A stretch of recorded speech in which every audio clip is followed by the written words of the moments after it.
Fala pessoal, tudo bem? Quem está falando é o Alan Montenegro do canal Política para os Comuns. E mais uma vez eu digo que não falaremos apenas sobre política, mas de outros assuntos que são importantes e relevantes para você aí, cidadão de bem, cidadão comum. E também lembrando que, infelizmente, nós estamos no meio de uma pandemia mundial, que é a Covid-19, que tem batido muito forte na cara do Brasil. Também estamos no meio de uma crise política, que não dá folga nem de fim de semana, né? E também no meio de uma crise econômica em decorrência dos dois fatores que eu citei anteriormente e que cresce proporcionalmente ao passo em que a pandemia aumenta e que a crise política também cresce. Ou seja, não faltará assunto para nós aqui, tá? Também peço para que você, caso não esteja inscrito no canal, se inscreva, clique no sininho das notificações e dê o seu like, é muito importante para que esse vídeo chegue no maior número de pessoas possíveis. Já quero desde já agradecer a todos os inscritos no canal, todos aqueles que dedicaram algum tempo para contemplar o nosso conteúdo. Eu agradeço, espero que vocês estejam gostando. Embora o assunto seja um pouco tretoso, um pouco complicado algumas vezes, mas de extrema importância porque é o futuro do nosso país. Agora vamos lá, gente, vamos falar sobre as declarações dadas por Paulo Marinho numa entrevista bombástica, tá? Alguns consideram uma bomba atômica. Eu considero uma bomba grande, que pode causar estragos grandes. Já começou a ter algum impacto aí no fim de semana. A declaração de Paulo Marinho, ele diz de que a Polícia Federal deu a letra para Flávio Bolsonaro e Jair Bolsonaro a respeito da investigação das rachadinhas. E que isso chegaria neles e houve uma recomendação de que Queiroz e que a filha dele fossem exoneradas das funções. Lembrando que Queiroz era funcionário direto de Flávio Bolsonaro e que a filha dele era funcionária direta de Jair Messias Bolsonaro, no caso, o nosso presidente. Então eles exoneraram a tempo e a Polícia Federal retardou as investigações e as diligências a fim de não prejudicar as eleições que estavam ali do segundo turno. Ou seja, Jair Bolsonaro foi diretamente beneficiado por essa ocultação, por ter recebido uma letra que permitiu que ele estivesse um passo à frente e que também retardou o processo que beneficiou ele direto nas eleições. É uma bombaça. Não é uma bomba atômica, mas somado com tanto de coisas que vem ocorrendo, a forma como o presidente tem lidado com uma pandemia, as crises ministeriais, foram 3 ministros importantes, 2 ligados diretamente à pandemia, Mandetta e o Nelson Teich, e o Sérgio Moro, ministro da Justiça, aí para muitos um herói nacional, para mim alguém competente que fez um bom trabalho. Então, somado tudo isso, além das brigas com os governadores, as negociações com o Centrão, que está tudo confirmado lá no Diário Oficial da União, enfim, é uma bomba importante que já causou impactos práticos aí. Primeiro lugar, o inquérito aberto pelo Procurador-Geral da União vai levar em consideração o depoimento de Paulo Marinho, que será chamado para ser interrogado a respeito do assunto. Ou seja, isso começa... não tem como mais recuar nesse sentido. Ou seja, podemos acreditar, e claro, é um pouco no campo das hipóteses de que isso vai avançar. E se avançar, pode causar estragos práticos do ponto de vista como uma cassação do mandato do presidente, um impeachment, enfim, o processo pode andar. Que uma coisa importante que seja dita, tá? Jair Bolsonaro já não tem governabilidade. Tá? E isso eu faço uma alusão com algo que aconteceu com a Dilma em 2015. Ela não tinha governabilidade, não tinha trânsito na Câmara nem no Senado, e Jair Bolsonaro passa pela mesma situação agora. Aí talvez você me diga, mas e os acordos que ele está fazendo com o Centrão? O Centrão é especialista em trair. Eles não têm nenhum elo ideológico, nem com esquerda, nem com direita, por isso que se chama Centrão. Então, assim, eles estão interessados no que o presidente tem a oferecer para eles de vantagem e estão se aproveitando da situação, porém, no momento em que for inevitável um processo de impeachment, no qual eles também serão cobrados para que tenham uma postura, eles não vão hesitar em concordar com o óbvio que seria o processo de impeachment do presidente Jair Bolsonaro. Tudo isso torna a dizer, é no campo das hipóteses, tá? Mas é importante que a gente entenda esse cenário. Então, assim, é uma evidência probatória de tudo aquilo que a mídia tem encoberto francamente e que é negado pela milícia e pelos próprios membros da capitania hereditária bolsonarista, Flávio, Carlos e Jair Bolsonaro. Tá? Então, assim, é algo importante, o presidente daria uma declaração, ele participaria de forma mais efusiva nas manifestações do fim de semana que acontece ali no Planalto do governo, mas ele só acenou da rampa e voltou e recuou, porque já tem que lidar com essa bomba enorme que apareceu aí para ele desarmar. Ele vai conseguir? Eu acho difícil. A repercussão pública é enorme, enorme. Isso aumenta também a pressão popular.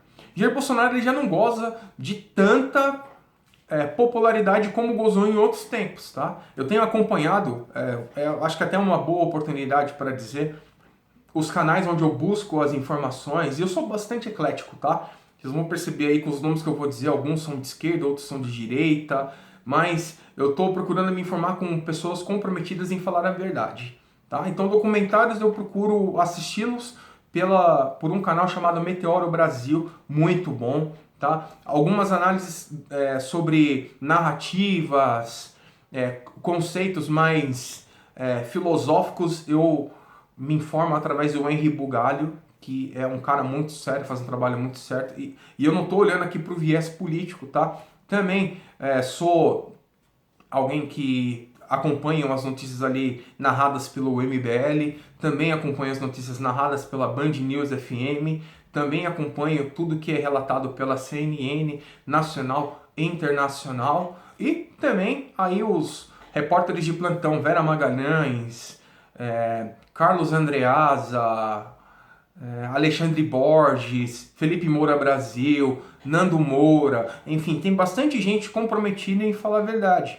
Tá? E as pessoas estão dando uma cobertura, até a própria Rádio Band, tem os 90 minutos lá com o Datena. E por que eu estou citando todos esses nomes e tô trazendo um paralelo aqui pra gente? Eu já percebi uma mudança do comportamento da população. O Datena, sobre a demissão do Nelson Teich, ele não sabia como se posicionava, se ele criticava, se ele elogiava o presidente, e embaixo dos comentários ele apanhou bastante. Olha, eu não achei nenhum bolsonarista ali, ou se tinham, eram pessoas que já entenderam que o presidente não está fazendo nada de bom e criticaram a postura do Datena, esperando que ele seja um crítico, alguém que ande com a verdade, que não seja mais um passador de pano. O mesmo fenômeno está acontecendo na Jovem Pan, ou seja, o povo está abrindo os olhos, tá? Então, assim, a popularidade do presidente está indo pro ralo. E se a gente prestar atenção nessas manifestações que estão acontecendo, algumas aqui em São Paulo, outras em Brasília, em vários cantos do Brasil, é de uma galera mais velha. E que não que eles não tenham importância, mas isso não representa a maior fração social do país, até em decorrência do coronavírus. Então a gente não consegue precisar o que essas manifestações representam. De fato elas são legítimas, mas nesse momento não são prudentes. Tá? Então assim, o bicho está pegando para o presidente da República, ele está numa situação muito delicada. É importante notar também a mudança de postura dele no tratamento com a própria imprensa. Ele já não vem com aquela pompa como alguém cheio da razão, ele tá vindo mais na manha, embora tenha aquele jeito meio truculento dele, meio grosso, meio estúpido, mas ele tá indo mais na manha. Não é mais o dono da verdade, não é mais o senhor da razão, tá? Então assim, eu até quero convidar as pessoas para que elas se encorajem a se posicionar nesse momento difícil. Porque engenheiro de obra pronta vai aparecer um monte depois. Ah, eu sabia que o presidente ia cair. Nossa, ele realmente não estava bem. Mas agora, que é um momento de posicionamento, as pessoas estão preferindo ficar em cima do muro. E eu até entendo. E eu também entendo que é importante que a gente grave esses vídeos, é importante que a gente narre os acontecimentos no tempo em que eles estão acontecendo para, de alguma forma, contribuírem a abrir os olhos da população. Chega de ser enganado por político, chega de ter político de estimação, chega de ter bandido de estimação. A gente não tem que tolerar esse tipo de coisa.